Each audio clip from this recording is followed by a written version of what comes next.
Ini adalah bulan ke-9 semenjak kelulusan gua dari SMA. Melepas seragam putih abu, mulai memilih jalan hidup gua sendiri. Mau lanjut kuliah, kerja, atau gap year. Dan gua memilih gap year karena belum punya duit buat kuliah. Teman-teman gua kebanyakan pada lanjut kuliah. Ada yang kuliah sekedar kuliah padahal gak serak sama jurusannya. Ada yang kepaksa kuliah di suatu jurusan karena keinginan orang tuanya. Ada juga yang benar-benar tahu tujuan hidupnya kemana, berjuang mati-matian, dan sekarang berhasil masuk ke kampus impiannya. Sebagian teman gue yang lain ada yang milih kerja. Ada yang sekarang udah kerja di bank, tiap hari snapgramnya ngitungin duit orang. Ada yang gak sengaja ketemu di minimarket, rupanya sekarang dia jadi pelayan tokonya. Ada juga teman-teman gue yang memilih jadi abdi negara, dan sekarang kalau kemana-mana mereka pakai seragam yang keren-keren.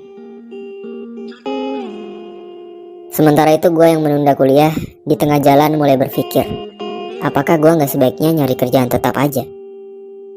Karena menunda kuliah ternyata gak semudah yang dibayangkan. Gue harus siap menerima paradigma orang-orang ketika menjawab pertanyaan, sekarang kuliah di mana? Gue juga harus siap menahan rasa kecewa ketika melihat orang-orang yang lebih berhasil daripada gue. Gue harus tetap optimis kalau gue bisa kuliah, walaupun kenyataannya keluarga gue lagi susah.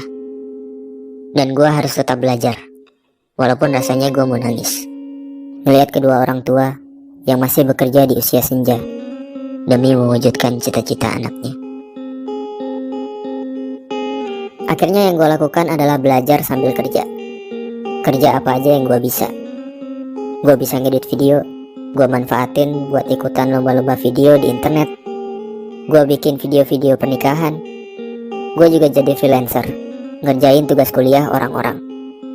Dan dari usaha-usaha itu, gue dapat hasil yang lumayan. Ya, meskipun hasilnya gak pernah terkumpul buat biaya kuliah dan selalu habis buat kebutuhan rumah. Tapi gue bersyukur, seenggaknya letih yang orang tua gue rasakan, sekarang bebannya telah berkurang.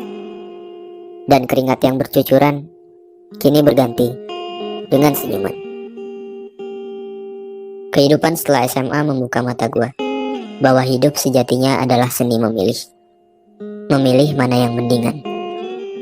Karena pilihan apapun yang akan kita ambil, ingatlah bahwa tidak ada pilihan yang benar-benar sempurna.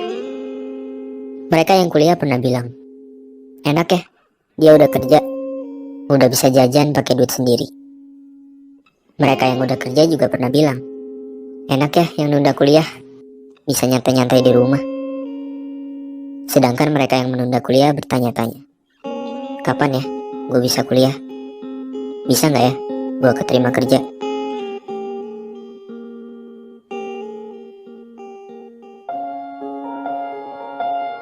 Untuk orang-orang yang sedang mengemban ilmu di bangku kuliah, sadarlah, banyak orang-orang yang tidak seberuntung kamu.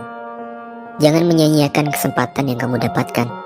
Tetap semangat, walau jurusan atau kampus yang kamu dapat tak sesuai keinginan. Dan jangan terus-terusan mengeluh atas tugas-tugas yang menumpuk berlebihan. Karena ingatlah, tugas-tugasmu itu tak sebanding dengan kerja keras orang tua yang membesarkan kamu. Untuk orang-orang yang sedang merasakan letihnya bekerja, berhentilah membanding-bandingkan hidupmu dengan orang lain. Karena manusia itu memandang dan dipandang. Ketika kamu melihat mereka, kamu merasa mereka adalah orang yang paling bahagia. Padahal ketika mereka melihat kamu, mereka merasa justru kamulah orang yang paling bahagia. Tanpa kamu dan mereka ketahui bahwa masing-masing sebenarnya punya kesedihan yang tak diperlihatkan. Dan untuk orang-orang yang menunda kuliah atau sedang berjuang meraih cita-citanya, pahamilah bahwa setiap orang ada masanya dan setiap masa ada orangnya. Mungkin belum waktunya kamu mendapatkan apa yang kamu inginkan, tapi jangan menyalahkan keadaan. Ambil hikmahnya. Setidaknya sekarang kamu jadi tahu, di saat terpuruk, siapa saja orang-orang yang tetap setia menemanimu. Siapa saja orang-orang yang terus mendukungmu. Dan siapa saja orang-orang yang peduli padamu. Teruslah melangkah, berusaha sekeras yang kamu bisa, perbaiki semua kekuranganmu, dan jangan dengarkan apa kata orang. Karena yang menjalani hidupmu adalah kamu, yang merasakan sedih dan bahagiamu adalah kamu. Maka semuanya tergantung kamu, tergantung sudut pandangmu.